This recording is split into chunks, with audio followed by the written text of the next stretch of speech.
Yorana Ayata. En effet, il était prévu de réaliser cette belle soirée dans la rue du commandant Chessé, mais la pluie, on a décidé autrement. Du coup, la fête s'est déplacée dans la salle culturelle dans laquelle nous sommes de l'église de Jésus-Christ des Saints des Derniers Jours de Faripiti. Mais cela ne pose aucun problème, que ce soit pour les organisateurs ou bien pour les 38 familles invitées ce soir. À mes côtés, Steve Liu, l'instigateur de cette belle soirée. Steve, Yorana. Alors, dis-moi un peu, Steve, ce soir, tout devait se faire sur la route, mais finalement on se retrouve dans cette salle. Est-ce que vous êtes un peu déçu? Non, pas du tout déçu, parce que là, on sait très bien qu'on est au mois de décembre, et on a toujours un plan B en cas de pluie. Donc non, on avait déjà un plan de repli, et bien au contraire, ici dans la salle, on est encore plus chaleureux, encore plus ensemble. 150 personnes ont été conviées ce soir, Steve, des familles de Hichautera, de Haru, ainsi que de l'association Te Ahonui. Comment est-ce que vous avez sélectionné ces familles? Alors cette année, pour pouvoir choisir les familles, je me suis fait aider du collectif Ohana et de la DSFE, avec qui nous avons travaillé pour pouvoir bien sélectionner les familles. Sur quels critères vous êtes basé? Sur des critères qui...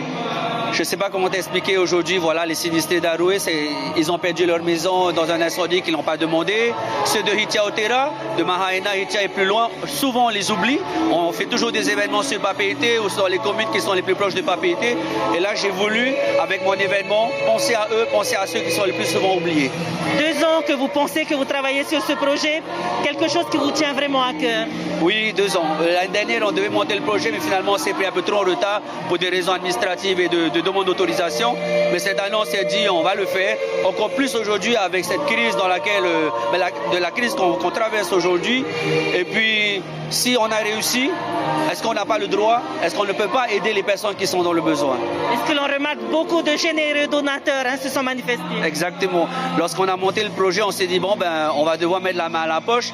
Et puis, on a lancé la communication via les réseaux sociaux. Et avec étonnement et surprise, on a énormément de donateurs, que ce soit des bénévoles, des donateurs, des partenaires, des fournisseurs, toutes les personnes aussi proches de nous, mais plus loin que nous, ont voulu se joindre à la cause. Oui.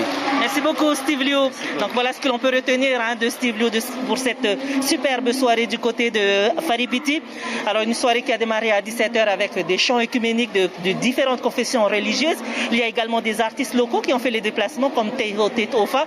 Côté menu repas, on retrouve du gratin, de la viande, des sushis, tout ce qu'il faut pour partir. C'est une très très belle soirée, comme vous pouvez le voir sur les tables derrière nous, les familles qui se régalent. Et la soirée devrait se terminer avec la distribution des cadeaux et puis des paniers solidaires seront également remises à ces 38 familles. Merci beaucoup Corinne Tehitia pour ce point en direct depuis Papeete. Une action à saluer. L'information en continu sur Polynésie la première, Internet et réseaux sociaux.